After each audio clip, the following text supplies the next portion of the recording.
ఓం శ్రీ మహాగణాధిపతయే నమః. శ్రీమాత్రే నమః. ఆనంద నిలయం ఛానల్ ప్రేక్షకులందరికీ నా నమస్కారం. నేను మీ ఆచార్య ప్రసాద్ గురూజీ.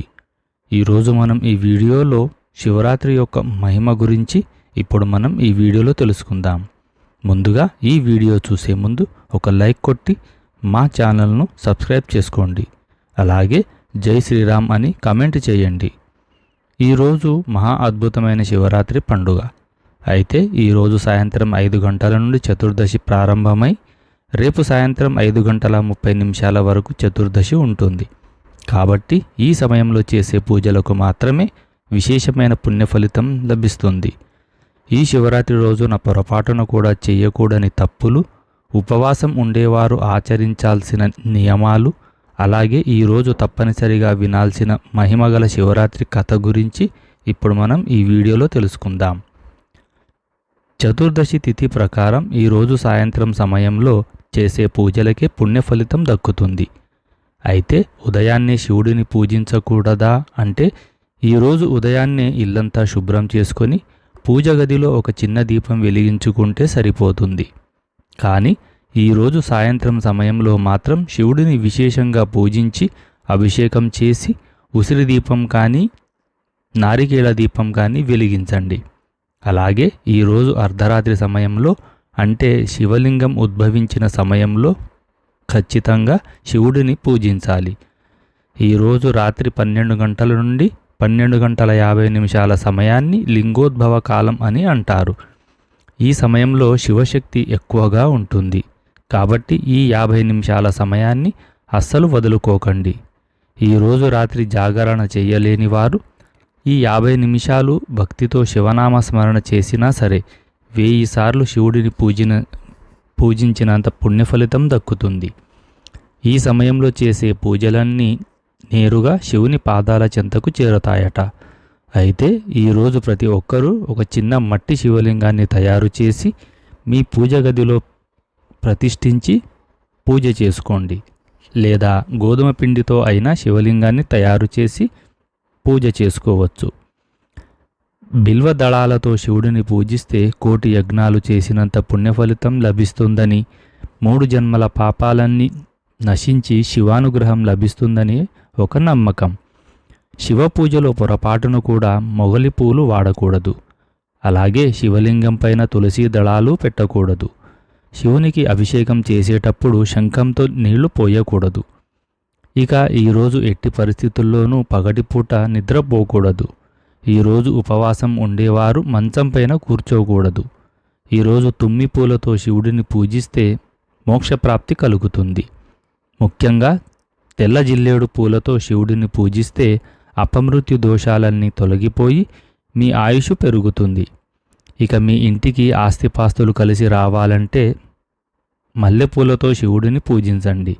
ఇక మీ మనసులో ఏదైనా కోరిక ఉంటే ఆ కోరిక అతి త్వరలోనే నెరవేరాలంటే గన్నేరు పూలతో శివుడిని పూజించండి. అలాగే డబ్బు సమస్యలు, అప్పుల బాధలన్నీ తీరిపోయి త్వరగా ధనవంతులు కావాలంటే శివుడిని తామర పూలతో పూజించండి. ఇక నందివర్ధన పూలతో శివుడిని పూజిస్తే మీ కుటుంబంలో సుఖ సంతోషాలు, సిరి సంపదలు పెరుగుతాయి. ఇక ఈ రోజున ప్రతి ఒక్కరూ శివాలయానికి వెళ్ళాలి. సాయంత్రం 6 దాటిన తర్వాత శివాలయానికి వెళ్ళి శివాలయంలో నెయ్యి దీపం కానీ పిండి దీపం కానీ వెలిగించండి. శివాలయంలో నెయ్యి దీపం వెలిగిస్తే అఖండ కుబేర రాజయోగం సిద్ధిస్తుంది. పిండి దీపం వెలిగిస్తే మీరు కోరిన కోరికలన్నీ నెరవేరుతాయి. అయితే శివాలయంలో పొరపాటున కూడా ప్రదక్షిణాలు చేయకూడదు. శివుడు అభిషేక ప్రియుడు. అయితే ఈ ఒక్కరోజు చేసే అభిషేకాలకు 1,000,000 జన్మల పుణ్యఫలితం లభిస్తుంది. కాబట్టి మీ ఇంట్లో ఒక చిన్న శివలింగాన్ని తయారు చేసి శివుడిని చక్కగా అభిషేకించుకోండి. నీటితో శివలింగాన్ని అభిషేకం చేస్తే మనశ్శాంతి కలుగుతుంది. అదే ఆవు పాలతో శివలింగాన్ని అభిషేకం చేస్తే భోగభాగ్యాలు కలుగుతాయి. ఆవు పెరుగుతో అభిషేకం చేస్తే మంచి ఆరోగ్యం లభిస్తుంది. ఆవు నెయ్యితో అభిషేకం చేస్తే అఖండ కుబేర రాజయోగం ప్రాప్తిస్తుంది. ఇక తేనెతో శివలింగాన్ని అభిషేకిస్తే దురదృష్టం తొలగిపోయి అదృష్టం కలుగుతుంది. పంచదారతో శివుడిని అభిషేకిస్తే మీ కుటుంబంలో ఉన్న కష్టాలన్నీ తీరిపోతాయి. అలాగే చెరుకు రసంతో శివలింగాన్ని అభిషేకిస్తే డబ్బు సమస్యలు, అప్పుల సమస్యలన్నీ తీరి డబ్బు పరంగా బాగా కలిసి వస్తుంది. ఇక కొబ్బరి నీళ్లతో శివుడిని అభిషేకిస్తే ఉద్యోగంలో ప్రమోషన్లు, వ్యాపారంలో లాభాలు కలుగుతాయి. అలాగే విభూతితో శివుడిని అభిషేకిస్తే మనం తెలిసి తెలియక చేసిన పాపాలన్నీ నశిస్తాయి. ఇక వివాహ ప్రయత్నాలు చేసేవారు పసుపు నీటితో అభిషేకం చేయండి, త్వరగా వివాహం కుదురుతుంది. ఇక ఈ శివరాత్రి రోజున తప్పనిసరిగా బిల్వ వృక్షాన్ని కానీ జమ్మి చెట్టును కానీ పూజించాలి. బిల్వ వృక్షంలో పరమేశ్వరుడు నివసిస్తాడు. కాబట్టి ఈరోజు బిల్వ చెట్టుకు నీరు పోసి ప్రదక్షిణాలు చేస్తే కోటి పుణ్యక్షేత్రాలను దర్శించినంత పుణ్యఫలితం దక్కుతుంది. ఇక ఈ రోజున మారేడు చెట్టు కింద ఆవు నెయ్యితో దీపం వెలిగిస్తే మరణానంతరం కైలాస ప్రాప్తి కలుగుతుందని విశ్వాసం. అలాగే జమ్మి చెట్టుకు ప్రదక్షిణాలు చేసి జమ్మి చెట్టును ముట్టుకుంటే అఖండ ఐశ్వర్య ప్రాప్తి సిద్ధిస్తుంది. ఇక ఈ రోజున ఏది చేసినా చేయకపోయినా సాయంత్రం సమయంలో మీ పూజ గదిలో నారికేళ దీపం వెలిగించండి. ఒక ప్లేట్లో బియ్యం పోసి ఆ బియ్యం పైన కొబ్బరి చిప్పను పెట్టి ఆ కొబ్బరి చిప్పలో ఆవు నెయ్యి కానీ నువ్వుల నూనె కానీ పోసి 3 వత్తులను విడిగా వేసి కొబ్బరి దీపం వెలిగించండి. ఈరోజు కొబ్బరి దీపం వెలిగిస్తే మీ పూజకు రెట్టింపు పుణ్య ఫలితం లభిస్తుంది. అలాగే ఈరోజు తప్పనిసరిగా విభూతి బొట్టును ధరించాలి. ఈరోజు ఎవరైతే విభూతిని ధరిస్తారో అలాంటి వారికి అపారమైన కుబేర యోగం సిద్ధిస్తుంది. అలాగే శివాలయంలో ఉన్న విభూతిని తెచ్చుకొని మీ బీరువాలో పెట్టుకోండి. మీ ఇంటి ఆదాయం బాగా పెరుగుతుంది. ఇక ఈ రోజున జపించే శివ పంచాక్షరి మంత్రానికి చాలా శక్తి ఉంటుంది.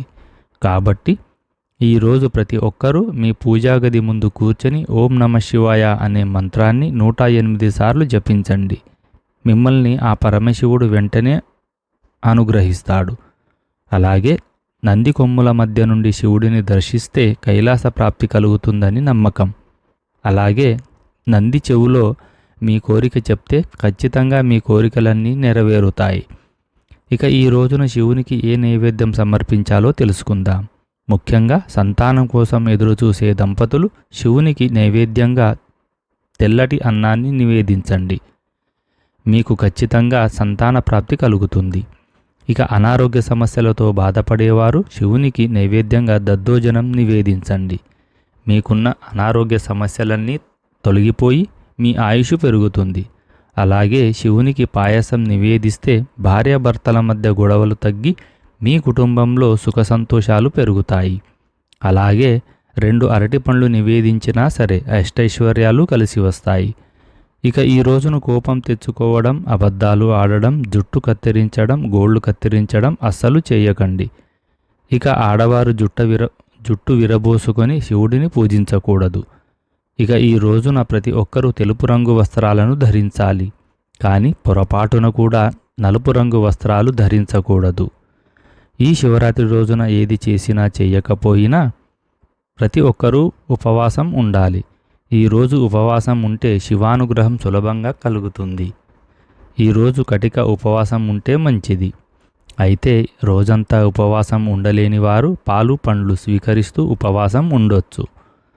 ఈరోజు జమ్మి ఆకులతో శివుడిని పూజిస్తే శని దోషాలు, రాహుకేత దోషాలన్నీ తొలగిపోతాయి. ఈ శివరాత్రి రోజున తప్పనిసరిగా ప్రతి ఒక్కరూ ఒక కథను వినాలి. పూర్వం ఒక అడవిలో ఒక బోయవాడు ఉండేవాడు. అతను క్రూరమైన జంతువులను వేటాడి తన కుటుంబాన్ని పోషించుకునేవాడు. ఒక శివరాత్రి రోజున వేట కోసం అడవికి వెళ్ళిన అతనికి రోజంతా ఒక్క జంతువు కూడా దొరకలేదు. ఆకలితో అలసటతో చీకటి పడేసరికి ఇంటికి వెళ్ళలేక ఒక బిల్వ వృక్షం పైకి ఎక్కుతాడు. ఆ బోయవాడు జంతువుల భయంతో రాత్రంతా నిద్రపోకుండా అతనికి తెలియకుండానే జాగరణ చేస్తాడు.